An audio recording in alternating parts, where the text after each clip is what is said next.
Hi welcome to Arna's with kitchen. ఏవైనా చిన్న చిన్న ఫంక్షన్లు జరిగినప్పుడు కానీ అనుకోకుండా ఇంటికి రిలేటివ్స్ వచ్చినప్పుడు లేదా స్వీట్ తినాలనిపించినప్పుడు ఈజీగా 15 నిమిషాల్లో స్వీట్ని ప్రిపేర్ చేసుకోవచ్చు.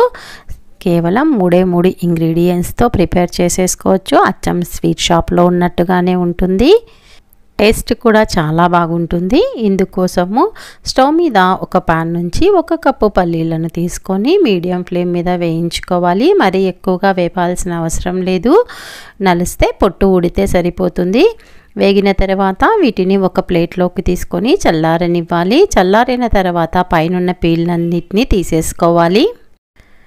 వీటిని మిక్సీ జార్లోనికి వేసుకొని ఫైన్ పౌడర్గా చేసుకోవాలి. ఎక్కడా పలుకులు అనేవి ఉండకుండా చూసుకోవాలి. వీడియోను స్కిప్ చేయకుండా చివరి వరకు చూడండి. చూసిన తర్వాత మీకు ఈ రెసిపీ నచ్చినట్లయితే లైక్ చేసి షేర్ చేయడం మర్చిపోవద్దు. పల్లీ పొడిని ఒక బౌల్లోనికి వేసుకోవాలి. తరువాత అదే జార్లో ఒక మ్యారీగోల్డ్ బిస్కెట్ ప్యాకెట్ను తీసుకొని బిస్కెట్లను చిన్న చిన్న పీసెస్గా కట్ చేసుకొని వేసుకోవాలి. దీన్ని కూడా ఫైన్ పౌడర్గా చేసుకొని ఈ పొడిని కూడా పల్లీ పౌడర్లో వేసుకొని బాగా కలుపుకోవాలి. ఎక్కడైనా చిన్న చిన్న పీసెస్గా అనిపిస్తే జల్లించి తీసుకోండి. శ్రమ లేకుండా తక్కువ సమయంలో తక్కువ ఖర్చుతో ఎంతో రుచికరమైన స్వీట్ని ప్రిపేర్ చేసుకోవచ్చు. స్టవ్ మీద ప్యాన్లో 1 కప్పు చక్కెరను తీసుకోవాలి. ఏ కప్పుతో అయితే పల్లీలు తీసుకున్నామో అదే కప్పుతో షుగర్ను వేసుకొని 1/2 కప్పు వాటర్ని వేసుకోవాలి. తీగ పాకం వస్తే సరిపోతుంది. లేత తీగ పాకం వచ్చిన తరువాత పక్కన కలిపి ఉంచుకున్న పొడిని ఇందులోనికి వేసి స్టవ్ ఆఫ్ చేసేయాలి. బాగా కలుపుకోవాలి. స్టవ్ అయితే ఆఫ్లోనే ఉంటుంది, ఉడికించుకోరాదు, గట్టి పడిపోతుంది.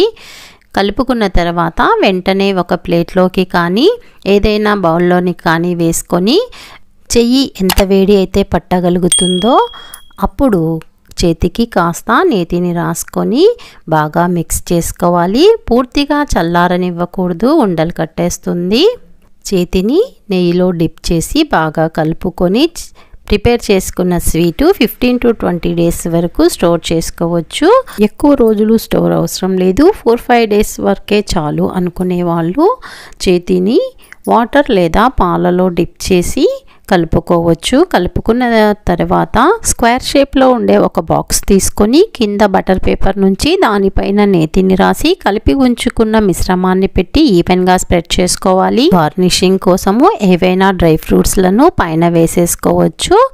ఒక 15 మినిట్స్ పాటు పక్కన ఉంచుకొని బాక్స్ పైన ఏదైనా ప్లేట్ నుంచి రివర్స్ చేసామంటే ఈజీగా వచ్చేస్తుంది. తర్వాత బటర్ పేపర్ని తీసేసుకొని నేనైతే సిల్వర్ ఫాయిల్ని వేస్తున్నాను. స్క్వేర్ లేదా డైమండ్ మీకు ఏ ఇష్టమైతే ఆ షేప్లో కట్ చేసేసుకొని సర్వ్ చేసేసుకోవచ్చు. ఎంతో రుచికరమైన స్వీట్ అయితే తయారైపోయింది. ఇవి ఇంట్లో చేసామంటే ఎవరైనా నమ్ముతారా? అచ్చం స్వీట్ షాప్లో కొని తెచ్చినట్టుగానే ఉన్నాయి కదా. మీకు ఈ రెసిపీ నచ్చినట్లయితే ఒకసారి మెజర్మెంట్స్ని చెక్ చేసుకొని ప్రిపేర్ చేసుకొని తర్వాత ఎలా వచ్చిందో నాకు కామెంట్ చేయండి. చాలా సాఫ్ట్గా ఉంటుంది. ఫంక్షన్స్ జరిగేదానికి 2 డేస్ బిఫోర్గా వీటిని ప్రిపేర్ చేసుకుంటే ఈజీగా ఉంటుంది. ఎంతో ఈజీగా సింపుల్గా ప్రిపేర్ చేసుకునే రెసిపీస్ స్వీట్స్ నా ఛానల్లో ఉన్నాయి. కావాలి అనుకుంటే చూడండి. ఫస్ట్ టైం నా ఛానల్ని చూసేవాళ్ళు సబ్స్క్రైబ్ చేసుకొని బెల్ సింబల్ని యాక్టివేట్ చేయండి. Thank you for watching.